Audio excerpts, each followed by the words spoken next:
Lately, Elon Musk's brain implant Neuralink is everywhere.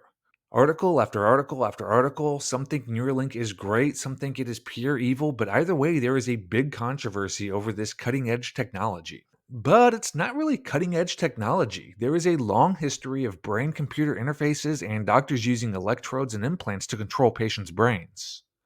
And at times, these brain surgeries have been met with disastrous results, which brings us to the story of Leonard Kyle.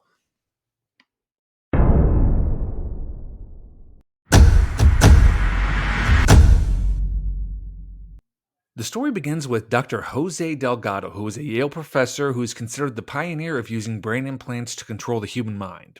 All the way back in the 1950s, Delgado was implanting devices in the brains of monkeys and cats and later humans.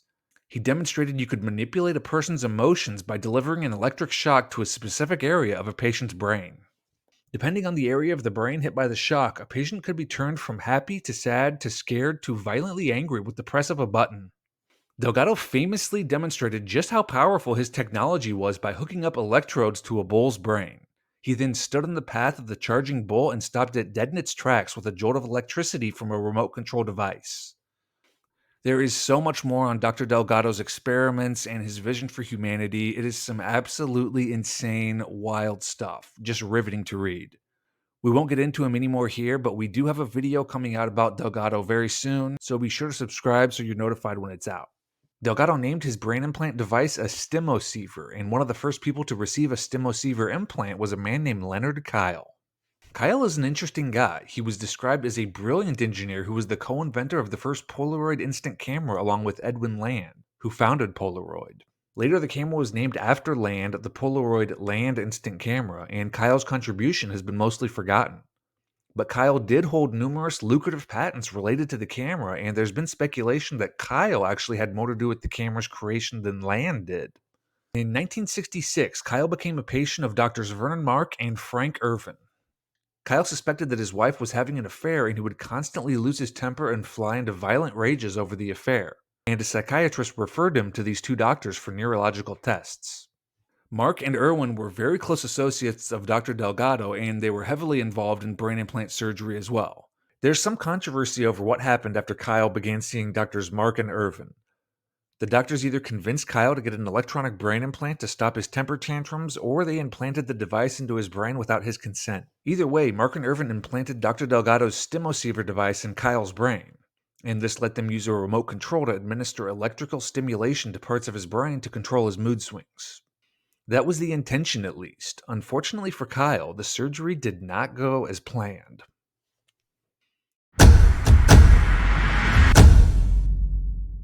The operation to put electrodes in Kyle's head happened in 1966, and almost immediately Kyle had after effects from the operation. Kyle claimed microwaves were frying his brain and putting him in excruciating pain. He was found wandering around a grocery store parking lot in California talking to himself and was hospitalized. He was released, but his behavior became increasingly erratic, and he was eventually committed to a mental asylum.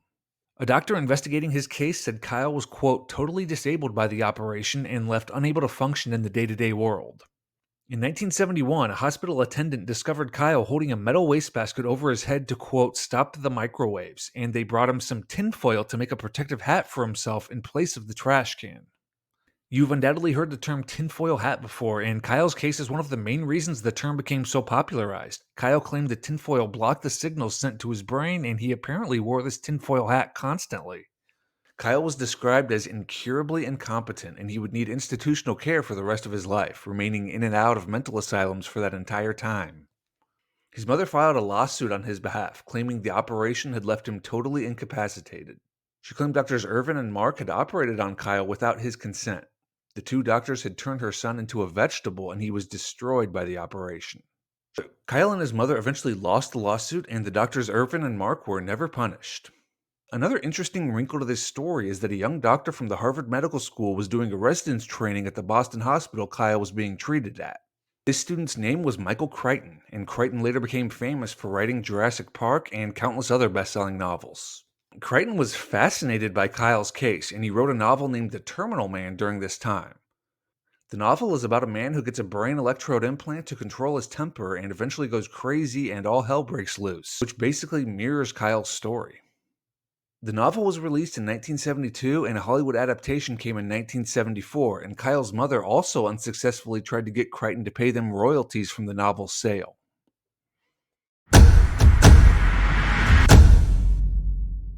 And there are some links to the CIA and other suspicious government organizations in Kyle's case because, of course, there are. Throughout the 1960s, the CIA was doing a ton of research and experiments with mind control.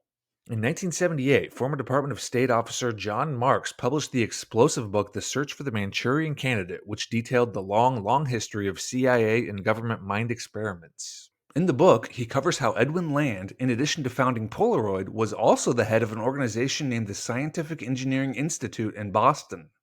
The SEI was a very important wartime contractor for the government. They developed radar technology for satellites and reconnaissance photography equipment for U-2 spy planes. But in the search for the Manchurian Candidate, Marx claims the SCI was also used by the CIA as a cover organization for some of their more advanced brain implant and mind control research. So if Edwin Land's SCI was involved in brain implant research, and Kyle got a brain implant that ruined his life after working with Land on the Polaroid Land Instant Camera, it's an interesting connection. Some have even wondered if Kyle was targeted because of the many lucrative patents he held for the Polaroid camera, which could have been worth tens of millions of dollars. In other words, Kyle wasn't some random patient who had a medical experiment gone wrong. Instead, some very powerful people targeted him because they wanted to gain control of his patents. Doctors Mark and Ervin, who performed Kyle's surgery, were also connected to the CIA, according to Kyle's mother, who claimed this during the trial. Others have claimed this as well, and the two doctors had a number of suspicious connections, including individuals in the Office of Naval Research and the government's MK-Ultra brainwashing program. So there's definitely some interesting connections in Leonard Kyle's case. They could be just a bunch of coincidences, but if they are, they're definitely some curious coincidences, and they're some of the many strange aspects of the story of Leonard Kyle and his brain implant operation that went terribly wrong.